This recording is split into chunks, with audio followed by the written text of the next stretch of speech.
नाज़रीन आदाब, मैं हूं मोहम्मद जावेद खान, आपके साथ टीवी 8 पर ताज़ा तरीन खबरें लेकर हाजिर हूं।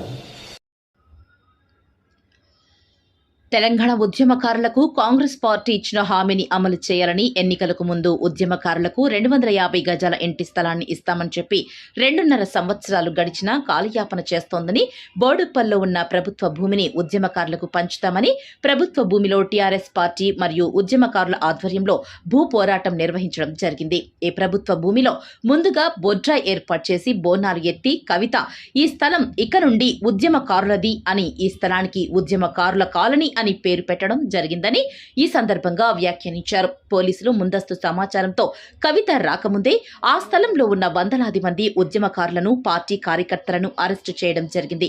కవిత వచ్చిన తర్వాత పోలీసులకు ఉద్యమకారులకు మరియు పార్టీ కార్యకర్తలకు తోపులాటలు జరగడంతో కవితతో పాటు చాలా మంది ఉద్యమకారులకు గాయాలు పాలడం జరిగింది.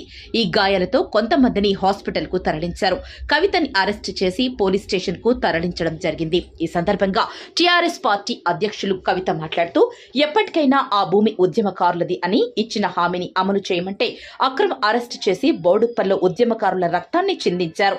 కాబట్టి ఇక నుండి కాంగ్రెస్ పార్టీకి కౌంట్ డౌన్ మొదలయ్యిందని ఉద్యమకారులకు ఇచ్చిన హామీలు అమలు చేసే వరకు కాంగ్రెస్ ప్రభుత్వాన్ని వదిలిపెట్టమని ఈ సందర్భంగా కవితకు హెచ్చరించారు. ఈ కేకే కమిటీ కాలయాపన కోసం చేసిన కమిటీగా భావిస్తూ ఇక నుండి రాష్ట్ర వ్యాప్తంగా భూ పోరాటం చేస్తామని తెలపడం జరిగింది. ఈ కార్యక్రమంలో ఉద్యమకారులైన టీఆర్ఎస్ పార్టీ తెలంగాణ ఉద్యమకారుల మహబూబ్ నగర్ ఇన్ఛార్జ్ సాజిదా సెకందర్, మాదాసు శ్రీనివాస్, సామ అంజిరెడ్డి, శివశంకర్, మల్లూరు అనిల్ కుమార్, రామగిరి ప్రకాష్, భోగి పద్మ, భారీ ఎత్తున 5,000 మంది టీఆర్ఎస్ పార్టీ కార్యకర్తలు, తెలంగాణ ఉద్యమకారులు తదితరులు పాల్గొన్నారు.